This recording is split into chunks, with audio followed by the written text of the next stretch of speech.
સુરતમાં કાલે ભાજપના નેતા અને આજે કોંગ્રેસના નેતા અને કાર્યકર્તાઓ સુરતના Udhna railway station platform number 6 પર પહોંચ્યા. મુસાફરોની હાલચાલ પૂછી પાણી અને નાસ્તાનું વિતરણ કરાયું. જ્યારે દિવ્યાંગ ન્યૂઝ ચેનલના પ્રતિનિધિ દ્વારા ઉધના પ્લેટફોર્મ નંબર 6 પર જઈને લોકોનું મંતવ્ય પૂછતા તેમને દિવ્યાંગ ન્યૂઝ ચેનલના કેમેરા સમક્ષ શું કહ્યું તે આવો સાંભળીએ. દિવાળીના દિવસે પણ લોકો ટ્રેનમાં બેસવા માટે લાંબી કતારોમાં બેસવા માટે રાહ જોઈ રહ્યા છે. ટ્રેનમાં બેસવા માટે મુસાફરો સાંજના સમયથી પ્લેટફોર્મ ઉપર આવી લાઇનમાં ઊભા રહી ટ્રેનમાં બેસવાની રાહ જોતા હોય છે. તેમનો નંબર બીજા દિવસે લાગે છે. જ્યારે તેમને ટ્રેનમાં બેસાડવામાં આવે છે ત્યારે તેમના ચહેરા પર ખુશી જોવા મળે છે. ટ્રેનમાં બેસેલા મુસાફરો સાથે દિવ્યાંગ ન્યૂઝ ચેનલના પ્રતિનિધિ દ્વારા વાતચીત કરતા તેમણે કેમેરા સામે કહ્યું કે અમારે બિહાર જવું છે. બિહારમાં છઠ પૂજાનું ખૂબ મહત્વ છે, એટલે અમે અહીં આટલી ભારે ભીડમાં પણ ટ્રેનમાં બેસવા તૈયાર છે. સનાતન ધર્મમાં દિવાળીનું મહત્વ છે, પરંતુ શ્રમિક કામદારો પોતાના વતન જવા માટે દિવાળીના દિવસે પણ લાંબી કતારોમાં ઊભા જોવા મળ્યા છે.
સનાતન ધર્મમાં દિવાળીનો પર્વનું એક ખાસું એવું મહત્વ હોય છે. દિવાળીના દિવસે માતા લક્ષ્મીની પૂજા અર્ચના કરવામાં આવતું હોય છે, પરંતુ સુરતમાં રહેતા શ્રમિક પરિવારો પોતાના વતન જવા માટે ટ્રેનમાં બેસવા માટે પડાપડી કરતા જોવા મળી રહ્યા છે.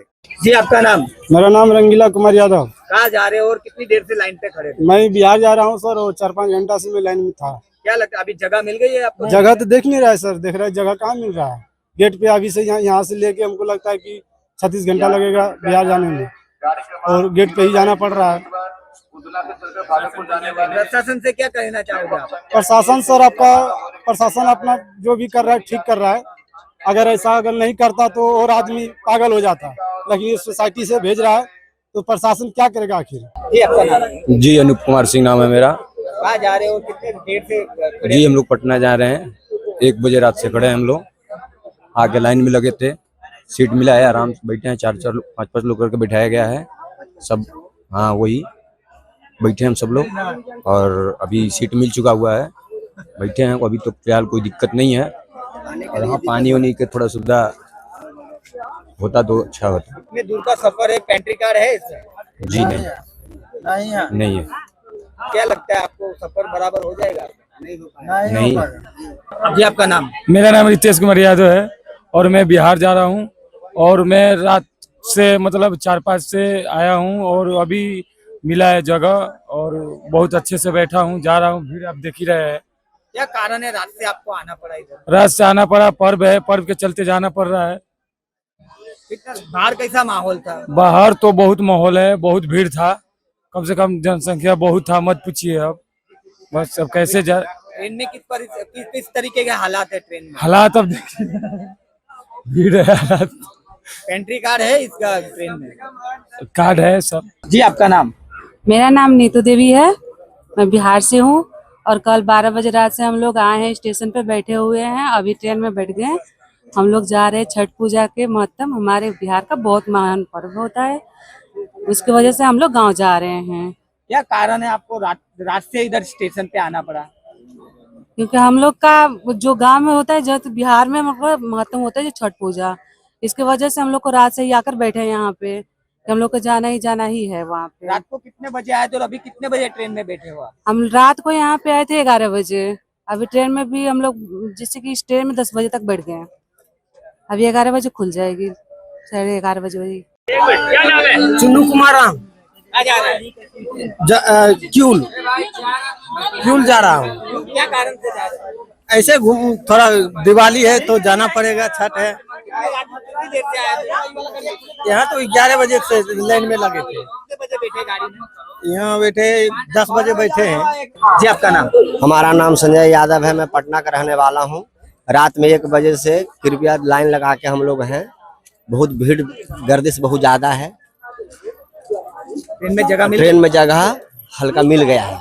एक कंपार्टमेंट में कितने लोग बैठे हुए हैं? एक कंपार्टमेंट 5 दूनी 10 15 20 एक सीट पे 55 गो मिला 55 गो है। 5 5 10 15 20 आदमी बैठे हुए हैं नीचे ऊपर करके।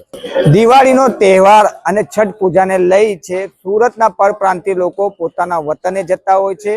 વાત કરવામાં આવે તો Udhna railway station platform number 6 પર ત્રીજા દિવસે પણ સતત ભીડ જોવા મળી છે। સીધા દ્રશ્યો અમે બતાવીશું કે આ પ્રમાણે છે રેલવે તંત્રો દ્વારા આ વખતે જે તે વ્યવસ્થા કરી છે। લાઈન પ્રમાણે છે તમામ મુસાફરોને ટ્રેનમાં બેસાડવામાં આવી રહ્યો છે અને તમામ મુસાફરો પોતાના વતન સહી સલામત પહોંચે તે માટેની વ્યવસ્થા રેલવે તંત્ર દ્વારા તો કરવામાં આવી છે।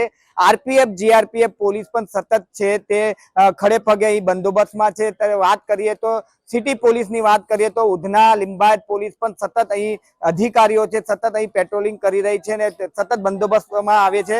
કાલે ગત રોજની વાત કરીએ તો ગત રોજ ભાજપના જે નેતાગણ હતા તે અહીંયા પ્લેટફોર્મ નંબર 6 પર આવ્યા હતા અને તમામ લોકોને જે હાલચાલ છે તે પૂછ્યા હતા। કોઈ અવ્યવસ્થા ન છે તેના માટેની પૂછપરછ કરવામાં આવી હતી। અને આજ રોજની વાત કરીએ તો કોંગ્રેસના તમામ આગેવાનો છે Udhna railway station platform number 6 પર આવ્યા હતા અને તમામ મુસાફરોને અંદર સુધી કમ્પાર્ટમેન્ટની અંદર જઈને પૂછવામાં આવ્યું હતું કે તમારા માટે કેવા પ્રકારની વ્યવસ્થા કરવામાં આવી છે। આપણી સાથે પૂર્વ જે કોંગ્રેસના પ્રમુખ છે તે આપણી સાથે મौजूद છે। આપણે એમની સાથે જ વાત કરીશું। જી ધનસુખભાઈ, તમારા દ્વારા કમ્પાર્ટમેન્ટમાં જવામાં આવ્યું, લોકોને પૂછવામાં આવ્યા હાલચાલ, શું પૂછવામાં આવ્યું ને લોકોએ શું કહ્યું?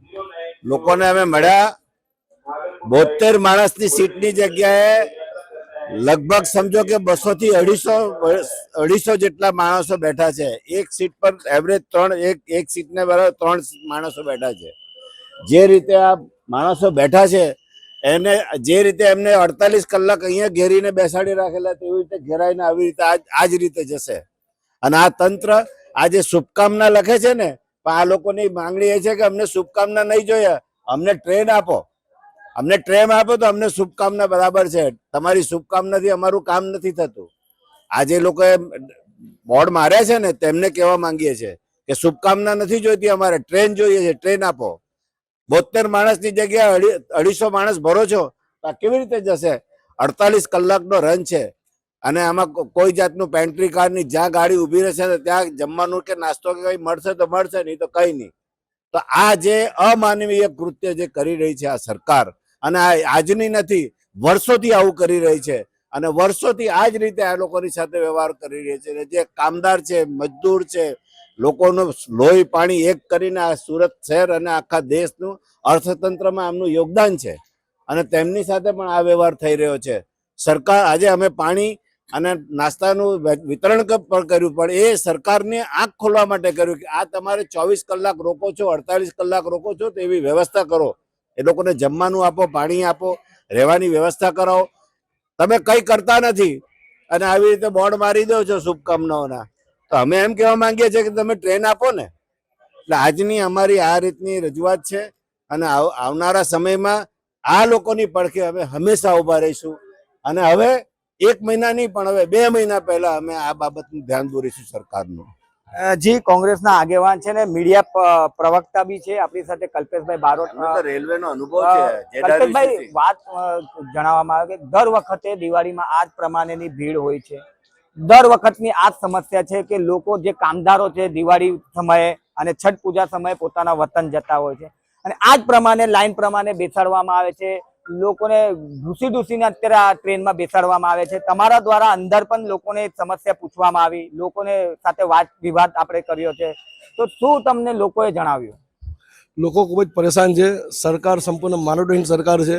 ગુજરાતના વિકાસમાં જે લોકોને સૌથી વધારે સહી ફાળો છે યુપી, બિહાર કે અન્ય રાજ્યના લોકોના પ્રતાપે ગુજરાતનો વિકાસ થયો છે, પરંતુ એ લોકોને જે સુવિધા આપવી જોઈએ એ સરકારે સુવિધા આપવામાં સંપૂર્ણ નિષ્ફળ છે. ત્યારે અમારા વિસ્તારના પૂર્વ કોર્પોરેટર અને સુરત કોંગ્રેસના પૂર્વ પ્રમુખ ધનસુખભાઈ રાજપૂતની આગેવાનીમાં અમારા વિસ્તારના આગેવાનો રહીસાબેન, બેબીસિંહ, અવધેશભાઈ, શ્રેયાંશ દુબે જેવા આગેવાનોના સહિયારા પ્રયાસથી અમે આજે અહીંયા જે ઉધના ભાગલપુર ટ્રેન છે એમાં ફૂડ પેકેટ અને પાણી વિતરણનું આયોજન અમે કરેલું હતું.